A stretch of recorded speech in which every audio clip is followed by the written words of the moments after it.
Wahyu Sabto Panca Pancataning Mulya. Jadi digayuhno bukan lambang cuma dasar-dasar dari Nuswantara lambang enggak.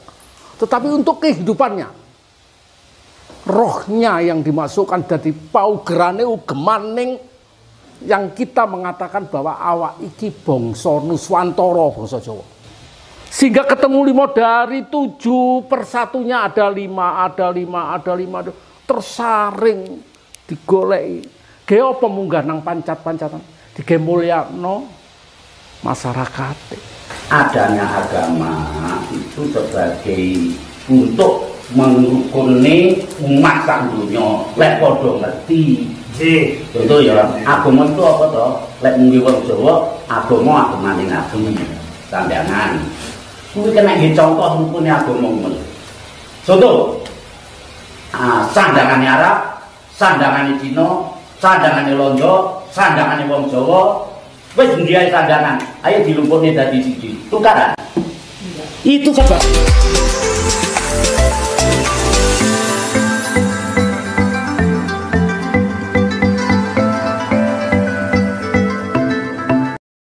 ya, ini Mbah Yangkawi. Jadi kaweningan tadi kembali. Jadi saya kaitkan dengan pemikiran orang luar itu agar kita menjadi mawas diri gitu. Ternyata laku spiritual budaya agama itu adalah sekedar pencitraan kalau kita belum setiap hari itu jujur, rendah hati dan kerja keras. Nah, kira-kira proses yang tadi disampaikan Yangkawi sekarang semakin bergerak itu apakah akan bisa memunculkan karakter itu? Gini. Oh ya. Oh nggih, ini saya Mbak. Ini saya Mbak.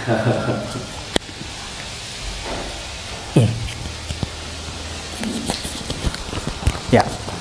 jane sak lemari. Tasih kata episode mangke Mbah. Tenang Mbah. Begini Romo Bibi, ya seperti saya sampaikan dari awal bahwa kita sudah harus kembali ke jati diri kita. Ya. Dan yang penting esensinya harus berjalan terus, ya. Ngikutin perkembangan peradaban zaman. Ya. Tetapi artinya ketika agama dari luar masuk ke Nusantara pada saat itu, kenapa diterima?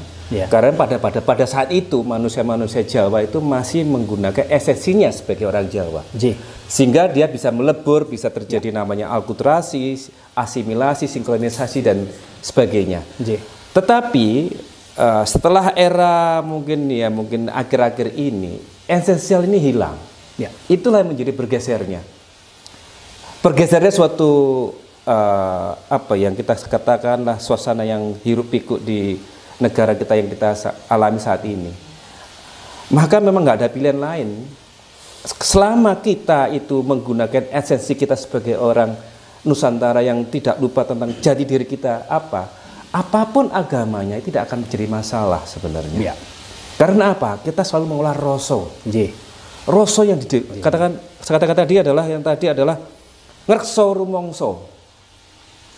Ketika kita menggunakan agama apapun, tapi olah roso kita kuatkan, maka kita akan menjadi seperti yang kita menjadi agamawan yang baik. Ya. Tetapi kita lupa tadi yang tadi kata ojo nyalahna wong liya. Ketika kita mengatakan boleh agama kita yang paling benar, boleh, tapi atas diri kita sendiri, tapi kita nggak bisa mengatakan kepada yang lain. Ketika kita sudah berani menuding orang lain adalah salah, maka tadi ada satu ungkapan Jawa katakan lamun siro pinter ning ojo sampai minteri. Lamun siro sekti siro ojo mateni. Lamun siro banter siro ojo disi. Artinya apa? Itu adalah piwulang para leluhur kita untuk reksa rumangsa kita. Jadi kita tidak boleh mengakukan akunya pada diri kita. Ya. Makanya katakan tadi yang tadi mengatakan kenapa anggota dewan tidak pancet, bukan tidak, tapi artinya yang disampaikan oleh Mbah Seno tadi, banyak orang yang melek gendong lali. Laras. Melek gendong lali adalah sesuatu yang katakan pangkon. Pangkon itu membuat matinya kita. Kalau orang Jawa itu katakan kalau kita ada kasih pangkon gitu kan, maka kalau yang dipangkon yang baik, maka yang muncul yang buruknya. Sebaiknya yang kita pangkon yang jeleknya. Caranya adalah tadi ening tadi. Ya. Ening adalah sebuah kunci paling utama untuk ngerekso rumongso diri kita supaya kita bisa selaras dengan ikuti perkembangan zaman. Ya. Berarti betul-betul ini karena kerinduan pada esensi ya, kita melakukan forum ini, kerinduan pada jati diri. Betul. Jati diri yang suci, yang di situ ekspresinya adalah tadi. Mengapa saya kaitkan dengan pendapat orang Amerika tadi ya, yang bukan orang Jawa, tapi dia bisa dengan nalarnya itu menyampaikan bahwa karakter orang yang akan bertahan dan jaya hidupnya justru adalah orang yang jujur pertama. Ada orang yang mengatakan kan, wong jujur iki ajur saiki, gitu. Tapi ternyata tidak. Menurut dia orang jujur akan justru mujur. Dan itu dikuatkan oleh dawuh-dawuh Mbah Saeno tadi juga kan. Jujur. Jujur itu bisa dilihat dari masalah keuangan, artinya tidak akan menjadi koruptor. Betul. Tidak akan menjadi silau dengan dunia. Jujur juga dengan masalah hubungan. Hubungan dengan kalau wong lanang karo wong wedok piye. Kan gitu. Dan sebaliknya. Ya kan? Nah, itu semua adalah kerinduan-kerinduan spiritual. Rendah hati tadi adalah artinya siap belajar dari siapapun. Jadi bukan rendah hati nyun dalam sewu. Justru saya melihat kayak beliau-beliau ini yang geraknya luar biasa, justru saya menangkap kerendahan hati yang luar biasa. Jadi rendah hati itu adalah kemauan untuk menangkap fenomena atau kebenaran dari siapapun. Jadi tidak melihat kowe suka ngendi, kowe sopo, tapi opo sing disampaikan niku apakah sesuai dengan nurani. Kan ngaten nggih. Jadi intinya gini. Nggih, gimana? Nyun sewu. Piagem. Nyun sewu. Ya. Dari penyampaian yang tadi memang dari sumbernya dari beliau Mbah, dijabarkan adik saya muda juga jenengan. Bahwa saya mengingatkan pada saya bahwa kalau kita tidak memanai, wong dewi ini sudah terobsesi mas dengan bahasa yang bahasanya adik-adik ini instan. Sesuatunya wis cukup iku tadi. Contohnya satu yang tadi Mbak gembar-gemborkan ini akhirnya mengingatkan dari adik-adik nom tentang Pancasila. Pancasila itu adalah dasar pegangan jiwa dari bangsa Nuswantara. Karena apa? Mengingatkan kita, adik-adik ilingnya hari kesaktian Pancasila dan lahirnya Pancasila tok. Tapi untuk menggodok menjadi inti Pancasila, kuwi ya opo? Orang ngerti. Karena itu diambilnya bukan sekedar cuma pengetahuan yang tadi dikatakan sebagai itu, tapi melalui introspeksi, kawerus segalanya spiritual. Diambilnya intinya adalah dari Wahyu Sabto Panca Pancataning Mulya. Jadi digayuhno bukan lambang cuma dasar-dasar dari Nuswantara lambang enggak. Tetapi untuk kehidupannya. Rohnya yang dimasukkan dari paugerane ugemaning yang kita mengatakan bahwa awak iki bangsa Nuswantara bangsa Jawa. Karena itu tadi. Jadi dari wahyu, mereka mencari wahyu. Dari Sabta Pancatane dari 7 pitulungan sabta itu pancataning panca mulya.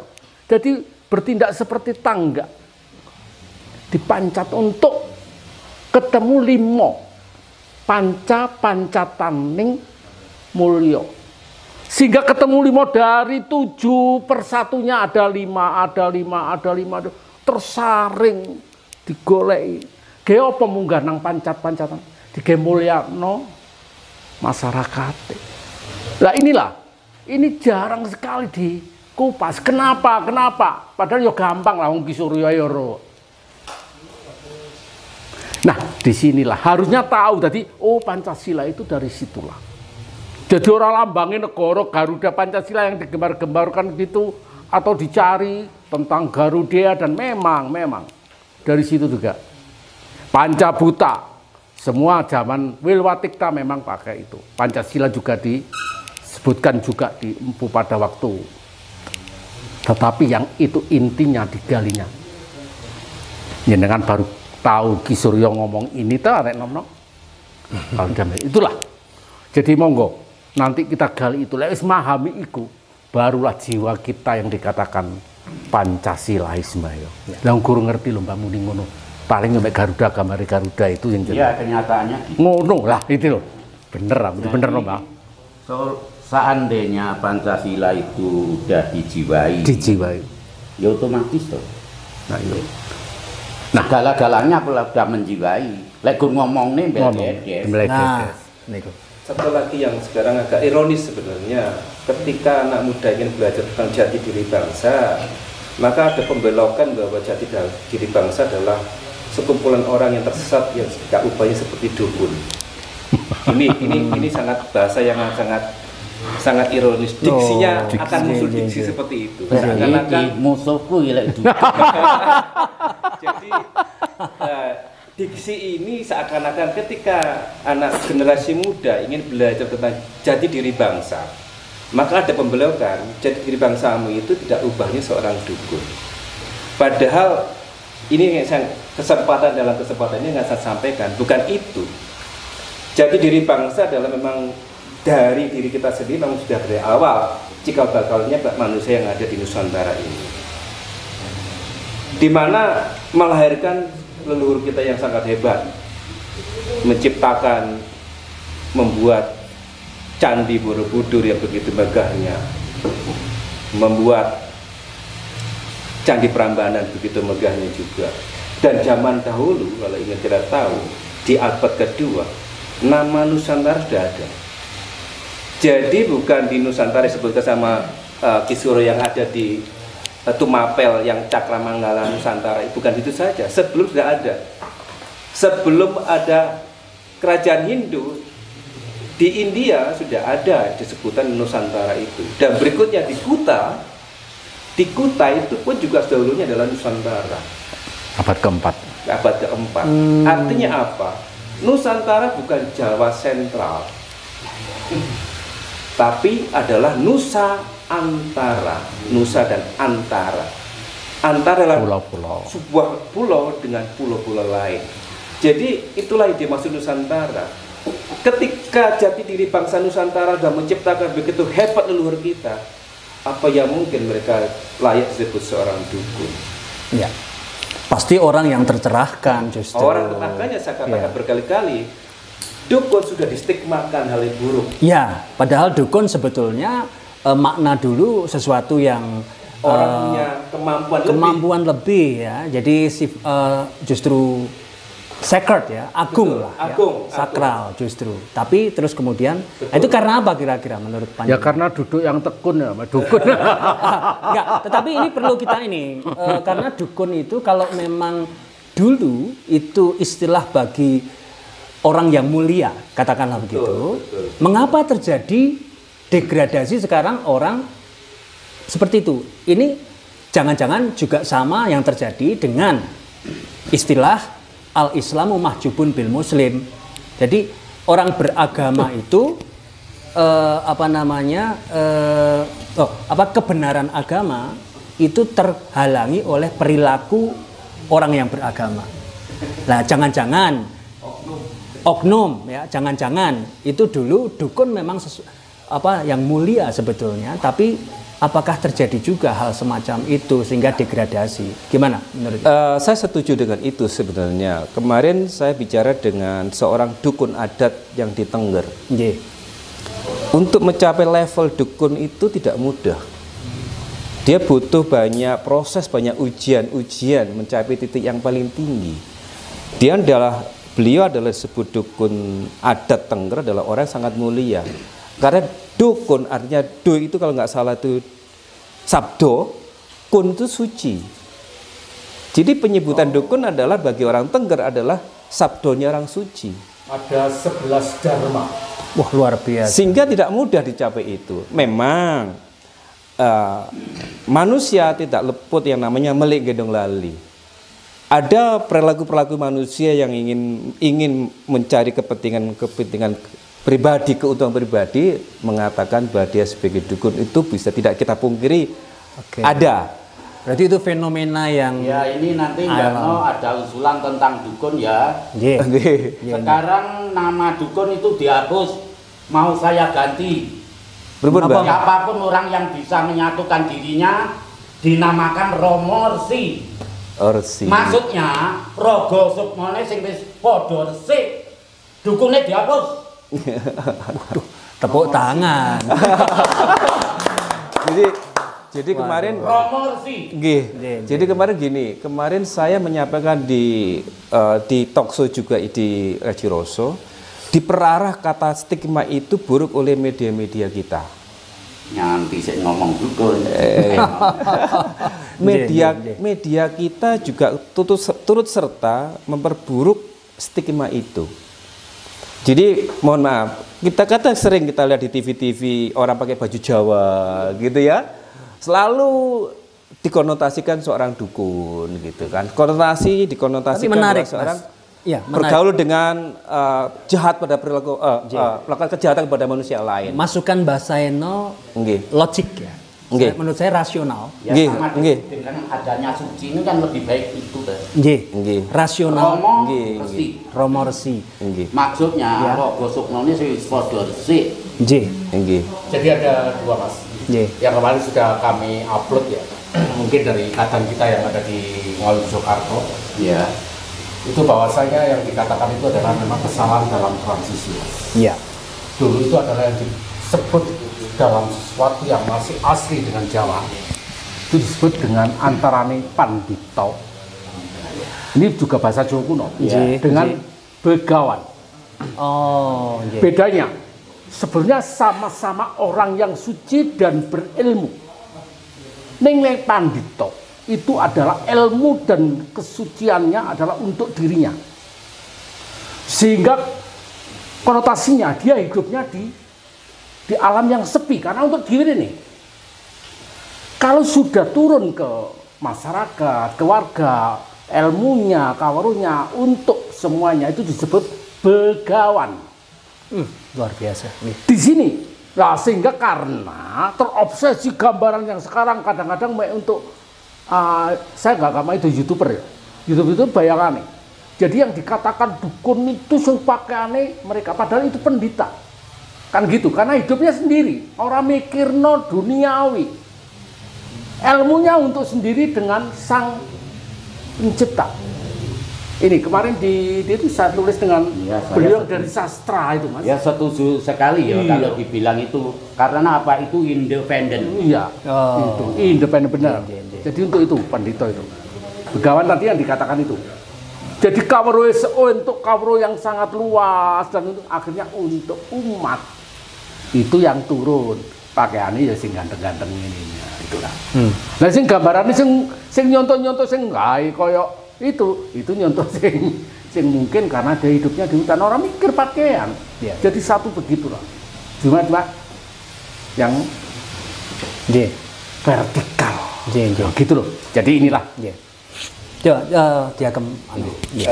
Mohon maaf. Saya tanyakan dulu Mas yang Kawi ya. Jadi masukan dari Mbak mboten panjenengan. Mboten monggo. Mbak Saeno swantonipun sampun membahana. Oh, enggak apa-apa, nggih. Yang disampaikan Mbak Saeno Iya. itu bahasa kekiniannya itu logik rasional ya. Karena stigma itu yang negatif itu sudah kadung. Kadung, betul. Ya, sudah kadung meresap di alam bawah sadar sadar, tak masyarakat. sadar maupun pikiran sadar dari banyak orang sehingga Betul. beliau Nggih. melakukan lembaran baru. Lembaran Jangan baru. sebut lagi itu, Nggih, betul. ya, tapi Romo Resi atau Pandito Jadi Begawan menghormati lah. menghormati. Jadi itu adalah cuma salah kaprai mereka begitu. Ya, pramila menika kan, Betul, Mas. nggih. Saya gitu. Sekarang kawruh udah jenengan di HP lah. Romo saya ya almarhum. Saya meneruskannya sampai itu dengan kondisi yang begitu jenengan begini. Nggak ada mereka menyebutkan dengan dukun. Tanya sama putra nilai karo panjenengan. Nggak. Inje. Karena itu. Ya mereka yang datang, aku tenang Mbah Dukun. Itu karena mereka sudah dandan semua dari mulut. Nah inilah yang perlu kita tadi sama Mbak ini disadarkan. Ojo ngono ya, mari sebutan itu. Malah justru beliau ngendikan istilah itu nah, makanya untuk memurnikan spiritualitas, istilah itu harus diroba memang. Nah diroba dari penampilan. Jadi ya seperti kita. Padahal yang ngomong dupo ini kok yang ngomong dupo. Iya. Tapi saya disebut Ki. Iya toh? Tidak ada yang berani nyebut dukun Suryo. Nah kemarin sehingga ada ya tadi wawancara sama ini aku nguping namanya yang disebut itu ada dua memang yaitu tadi dia prihatin sesepuh yang menjadi sesepuhnya Tengger Lumajang Amer prihatin sehingga dikonotasikan dua Mbak Maria sing bener-bener murni mimpin itu disebut Dukun Ageng. Dukun Ageng. Dukun Agung, Dukun Agung. Oh, dados dipun tambahi Agung, kata Agung. Agung sing ngecer ngono kuwi disebut Dukun cilik. Dukun cilik. Bingung juga kan karena sudah di masyarakat begitu apa. Akhirnya gelarnya itu. Ya. Dan gelar itu ada diberikan pada waktu upacara Kasodo semuanya. Baik. Suku saya di Tengger itu. Iya, matur nuwun. Nggih. Terus ini yang kenapa saya sampaikan hari ini itu juga untuk memberi pencerahan kepada dunia ini adalah bahwa ketika kita kembali ke jati diri kita itu bukan berarti menjadi dukun. Ini saya sampaikan begitu bahwa kembali ke jati diri kita bahwa kita harus memahami diri kita sendiri. Ketika kita ingin membangunkan sebuah negara yang besar Nusantara Jaya dengan cara tidak ada pilihan lain kecuali kita kembali ke jati diri kita, yaitu yang namanya sebut tadi yang jenengan katakan hening. Olah rasa itulah salah satu cara yang paling utama. Dengan laku itu reksa rumongso, dengan laku itu dengan banyak pemahaman yang tadi disampaikan oleh Mbah Seno dan Ki Suryo, maka tidak akan mustahil lagi bahwa Nusantara memang akan segera.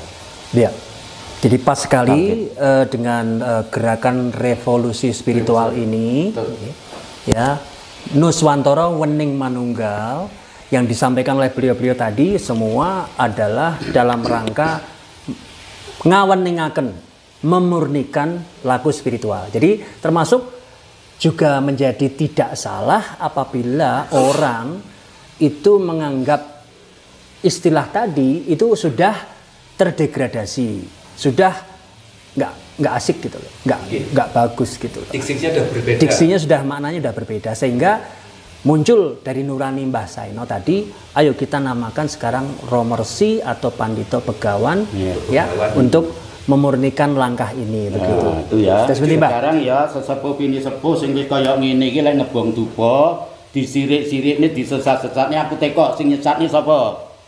Nggih. Lah jawaben ndak umumnya sapa sing nyesatne? Wong Arab, Mbah. Ah, cocok. Matane ora melek. Gini asli iki, Mas. Ngebong dupa bunga ya. Nabur bunga di makam-makam itu matane ora melek gawe minyak wangi ora asal teko bunga. Gur diganti langkah ben aja ketara lek nyebar bunga kan. Jadi bunga-bunga disaring bisa menjadi minyak wangi. Jane ya padha mlebihi teko bunga itu. Karena apa sarinya? Omongan oleh. Ya, ini ada satu lagi. Adanya agama itu sebagai untuk merukuni umat sak donya. Lek padha ngerti. Contoh ya, agama itu apa toh? Lek mung wong Jawa, agama Nabi. Sampeyan. Kuwi kena nggih contoh rukune agama ngono. Contoh sandangannya Arab sandangane Cina, sandangane Londo, sandangane wong Jawa, wis ndiae sandangan. Ayo dilumpukne dadi siji. Tukaran. Itu sebagai contoh. Utak ya wedok ra digawe. Ayo dilogikane logika enggak? Dadine kaya sandangan ki melu ora tukaran. Apalagi le karo sekarang enek saweneng agama sik nyalah nih gaene Gusti Allah kuwi kepinteran kuwi. Nggih. Jadi ngajine sundul langit pinter ngertine harang-harang. Harang-harang sik enek, urung enek. Jadi wis tak ngene sak umahe bumikur ping langit umat ingsun umat Islam to. Jadi yang dikatakan Islam bano bukan Islam agama. Perwujudan ini bisa dikatakan Islam jadi isina alam. Umat itu sifatnya lek ora urip modal. Ya. Ya makanya manusia itu udah dicipta bener karo salah itu normal. Normal.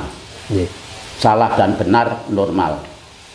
Lek orang duwe salah karo bener modal.